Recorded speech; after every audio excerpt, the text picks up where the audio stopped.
emocionada de estar aqui falando com vocês, de poder dizer que o que a gente ensina para a criança deve, e aí tem um tom muito prescritivo usar esse verbo, mas eu não estou conseguindo pensar em outro diferente disso, que é viabilizar a essa criança a experiência da leitura e da escrita. Essa é a experiência que a escola, que os anos iniciais têm que proporcionar. E essa experiência de leitura e escrita na geografia, na história que a gente precisa tanto. É nessa experiência, na matemática. A lógica matemática está muito vinculada à lógica da construção da leitura, da construção do pensamento. A fórmula para essa construção ela é muito parecida. Portanto, ler e escrever tem que estar no mundo escolar, na experiência da escola. A gente tem a Francelise, que elogia o canal e diz que alguns temas, especialmente como o tema da autonomia, ela vivencia isso também no espaço universitário. E é verdade, a gente realmente... A Sara está dando aqui o exemplo para a gente, que ela começou a ler para os seus filhos desde quando estavam na barriga. Olha aí o que a gente estava falando. E hoje são meninos leitores, gostam de literatura. É isso, é essa experiência. O exemplo é fundamental também. Pais leitores, famílias leitoras, rodas de leitura. A gente, aqui em casa, em vários natais, quando as crianças eram pequenas, meus sobrinhos, a gente fez rodas de leituras. E eles liam e a gente conversava sobre isso, né? Então, trazer para a vida cotidiana, ela é muito importante. É muito importante a gente falar também sobre essa autonomia no espaço universitário. Eu não sei se a Francelise está com a gente, mas eu concordo muito com ela. Da dificuldade que o aluno universitário tem de se colocar como aluno universitário. O quanto que quem foi meu aluno sabe o quanto que eu falava disso, né? E o quanto que eu ainda vou continuar falando. A gente está vivendo um momento muito ilusório de que a gente tem um poder sobre as coisas, né? Nunca a gente foi tão conduzido quanto hoje. E se a gente não vive essa experiência da autonomia no processo educativo, a gente vai vivenciar cada vez mais essa dificuldade de olhar e separar o joio do trigo e se posicionar no mundo, porque a gente não ensina para a criança fazer prova. A gente não ensina para o aluno passar de ano. Se tem pais aí que estão me ouvindo, a gente não ensina para isso, pais. A gente ensina para a criança querer aprender, querer gostar de saber mais, de querer se desenvolver mais. Então, gente, aprender é sair de um lugar, é se deslocar, é saber algo e ampliar o que eu já sei, ampliar o que eu já faço, ampliar. Eu quero muito poder reforçar essa ideia da autonomia, da autonomia do estudante. E para que a gente tenha autonomia no estudo, a gente tem que saber por que a gente está estudando. Qual é o nosso objetivo? Qual é a finalidade? E a finalidade não pode ser passar de ano, de período. A finalidade tem que ser aprender. Aprender para agir, para trabalhar, para se formar na sua área. Então, essa é uma pergunta que eu queria mesmo falar isso para vocês e não perder de vista a ideia da autonomia também no espaço universitário. A Crislaine Helena diz assim: muito obrigada por participar, por estar ativa no canal, Cris. Boa noite. Eu estou amando o conteúdo do canal. Tem contribuído muito para repensar algumas práticas do cotidiano escolar, concepções que vamos adotando e os efeitos que elas trazem na maneira como lidamos com as crianças e com os processos de ensino-aprendizagem. Eu gostaria muito de saber como você, professora, avalia as escolas que integram. Essa é uma questão séria, muito séria. Integram práticas de alfabetização na pré-escola, intitulando como uma pré-alfabetização. Quais são os riscos ou benefícios que podem ocorrer com o uso dessas práticas no chão da pré-escola?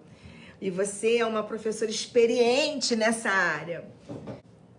A educação infantil é um espaço do brincar, porque o espaço do brincar é o espaço da produção do conhecimento da criança.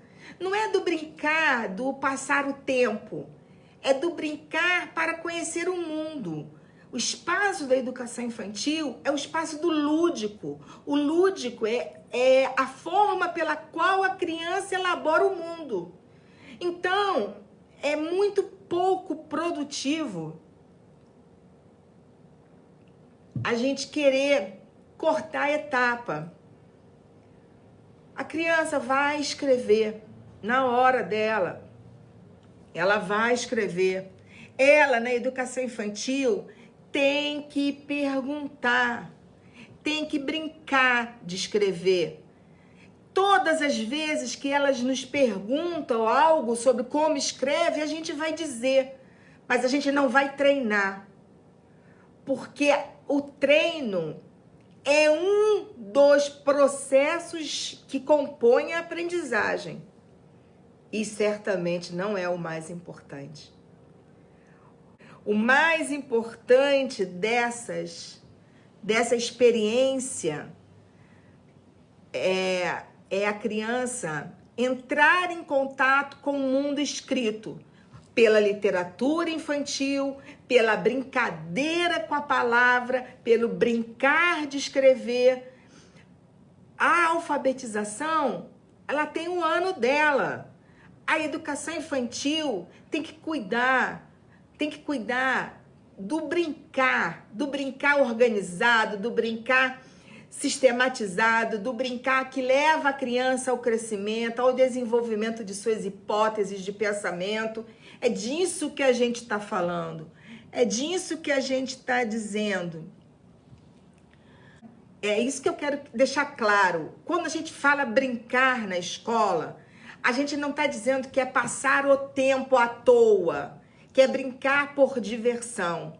Brincar para a educação, esse verbo, ele ganha outra significação. E é importante, mais uma vez eu digo isso, é importante que a escola tome esses pais como seus parceiros. E para que a gente possa ter os pais como os nossos parceiros, eles precisam compreender. E eles não são obrigados a saber. Quem é obrigado a saber somos nós. E temos ainda mais o compromisso de passar para eles, de explicar esse lugar da brincadeira, do jogo, do lúdico.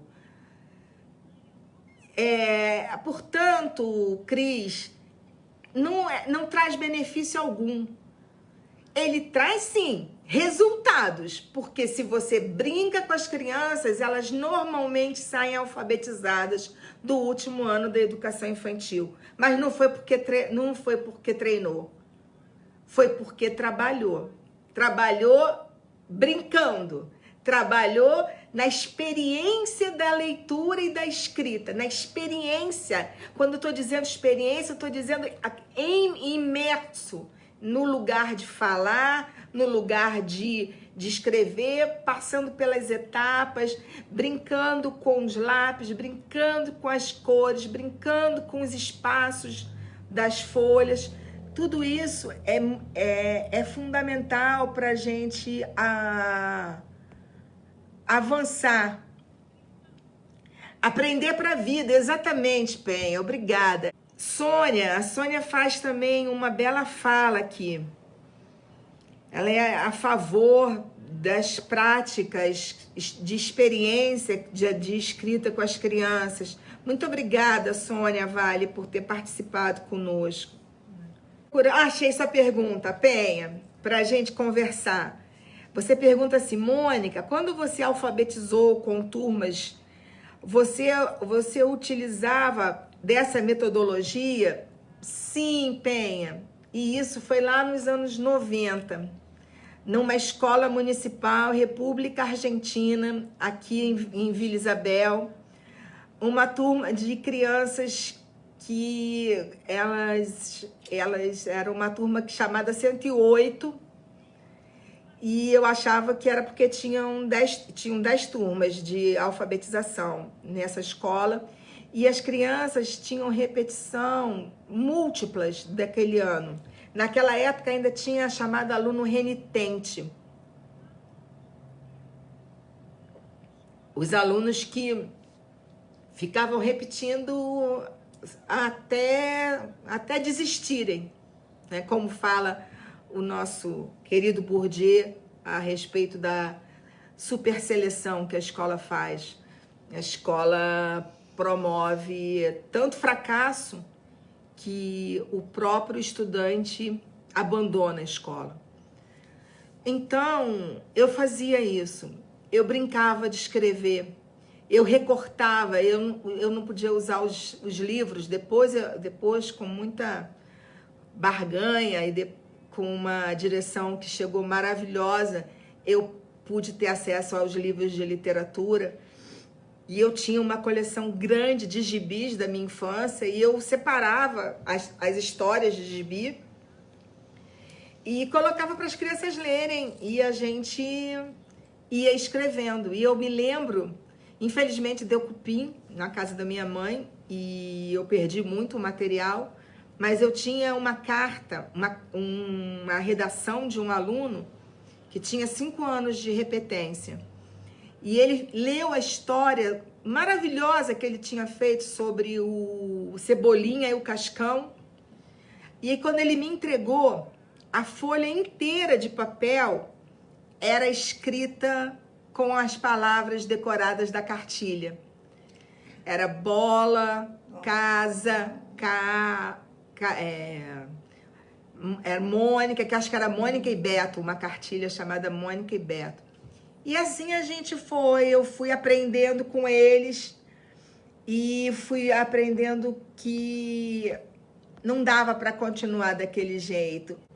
A Lu tá fazendo um comentário importante, é muito bom ler para os pequenos, é isso mesmo, Lu. Sempre coloco um aluno de 5 anos para fazer a leitura, que legal, que coisa, e na fantasiado. E eles vão para o mundo, para esse lugar mágico, que é o mundo é o lugar do simbólico. É ali, é nesse espaço do pensamento que a criança produz o seu conhecimento. A Helena Fontini, também uma querida amiga, está falando uma coisa que é importante, que infelizmente esses exemplos que eu estou dando que não deveriam acontecer, é o que mais ocorre na alfabetização, é verdade. É verdade, eu brinco que o astro-rei da sala de aula é o conteúdo, não é a criança. E ao contrário, quem tem que ser o foco da aprendizagem é a criança, não é o conteúdo. O conteúdo é aquilo que ele vai aprender e a gente vai ensinar. E é nessa relação entre o que eu ensino, mas o que o outro aprende. Se eu não reconheço o que o outro aprende, não houve ensino. Então, é complexo. A gente vai falar disso na nossa próxima série, né? A gente vai falar sobre o que acontece nesses espaços de leitura, onde as crianças passam por provas de leituras de textos que não têm sentido. É que a Eliana Siqueira também está me contando uma situação importante. Ontem estava conversando com minha filha e meu esposo sobre a influência da família na formação de leitores. É isso aí. Na minha casa, criança, eu presenciava meu pai lendo jornal de ponta a ponta. Lia tudo que aparecia na frente dele, até bula de jornal. É isso aí. E a minha filha falou para nós que sempre admirou tanto eu quanto o pai, lendo, estudando. É a experiência, a gente vai mostrando. E a gente vai lendo. E aí a gente vai falar, mas hoje tem muitas distrações, tem muitas possibilidades. É verdade. Todas são de leitura e de escrita. A gente está construindo novos espaços de leitura, novos suportes de escrita? Sim, estamos. Estamos agora aqui falando disso. A gente está escrevendo de outras formas. Portanto, gente, a metodologia tem que ser aquela que dá certo. Aquela que faz a criança ler. Mas não ler a prova de leitura para passar de ano. Isso é uma crueldade. A Marlene, minha querida Marlene, está dizendo aqui para mim, falando para Eliana. Eliana, essa também foi minha experiência na família e meus filhos e netos viveram o mesmo. É isso. E hoje a Marlene, que escreveu tantos livros técnicos, tem vários livros de contos que são incríveis, né? A Pensão Palácio eu recomendo.